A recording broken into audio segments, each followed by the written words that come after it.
অনেক সময়ই আমরা সাধারণত সকলকে বলতে দেখি যে ইংরেজিটা মোটামুটি কেউ বললে বুঝতে তো পারি, কিন্তু নিজে বানিয়ে বলতে গেলে অসুবিধা হয়। মানে কেউ একজন বলছেন, আমি শুনছি, আমি কিন্তু পুরোটা বুঝতে পেরেছি, কিন্তু নিজে যখন বলতে যাচ্ছি তখনই যেন মনে হচ্ছে কথাটা যেন পেটের মধ্যে পাকিয়ে যাচ্ছে। এটা কেন হয় সেটাই শিখবো আজকের ভিডিওতে। কনফিডেন্স বিল্ডিং এবং কন্টিনিউয়াস স্পিকিংটা কী করে আমরা কেটে কেটে একটু একটু করে প্র্যাকটিস করতে পারি সেটা শিখবো আজকে ডে 3 ভিডিওতে। ওয়েলকাম টু সুমন সি কর্মকাজ ইউটিউব চ্যানেল। যারা চ্যানেল নতুন তারা অবশ্যই সাবস্ক্রাইব করে নিও, বেল আইকনে ক্লিক করে দিও, লাইক করো ভিডিওটা ভালো লাগলে, এবং যদি সত্যি ভালো লাগে তাহলে অবশ্যই শেয়ার করো, আর কমেন্ট সেকশনে জানিয়ে তোমাদের কী কী মতামত রয়েছে। So let's start.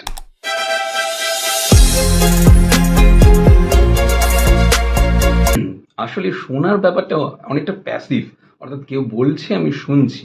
তো সেক্ষেত্রে সেই টেনশনটা মনের মধ্যে বিল্ড আপ হয় না, যেটা সাধারণত বলার ক্ষেত্রে হয়। মানে আমরা যখন কথা বলি তখন আমাদের কিন্তু ভাববার অতটা সুযোগ থাকে না।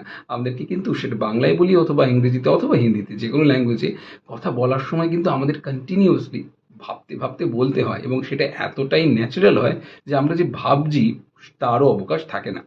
কিন্তু ইংরেজির ক্ষেত্রে আমাদের একটা রং পারসেপশন হচ্ছে যে আমরা ভাবি যে শুনে তো বুঝতে পারছি, কিন্তু বলার সময় নিশ্চয়ই জড়িয়ে যাবে, নিশ্চয়ই ভুল হবে, এই ভেবে আমরা নিজেদেরকে নিজেরাই কিন্তু ডিমোটিভেট করে ফেলি।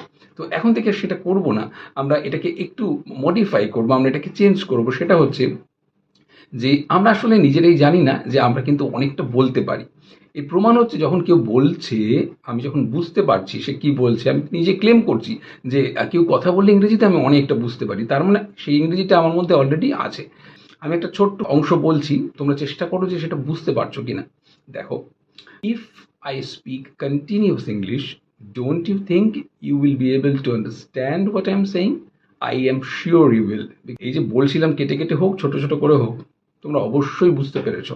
তো এই যে নিজে নিজে চেষ্টা করা, এই যে কারোর সাথে কথা বলার একটা চেষ্টা করা, এই যে শুনে বুঝতে পারা এবং নিজে নিজে বলা, এই প্রসেসটার মধ্যে ঢুকতে হবে। মানে একদম খুব গুছিয়ে খুব সুন্দর করে গ্রামাটিক্যালি দুর্দান্ত ইংরেজি বলবো, কালকে ঘুম থেকে উঠি, সকালে উঠে এত ভালো ইংরেজি বলতে শুরু করবো, এরকমটা আশা করারই দরকার নেই। এটা হয়ও না, ইটস নট প্র্যাকটিক্যাল, আর এটা it's not actually, this is totally baseless actually. তো সেই কারণে যে যে যে জায়গাতে আছো সেই জায়গা থেকে শুরু করো। তোমরা শুনে বুঝতে পারছো, এবার এটাকে নেক্সট লেভেলে নিয়ে আসতে হবে। সেটা হচ্ছে শুনে বোঝার দিন শেষ, এবার শুনে বোঝার সাথে মুখে বলাটাও শুরু করতে হবে।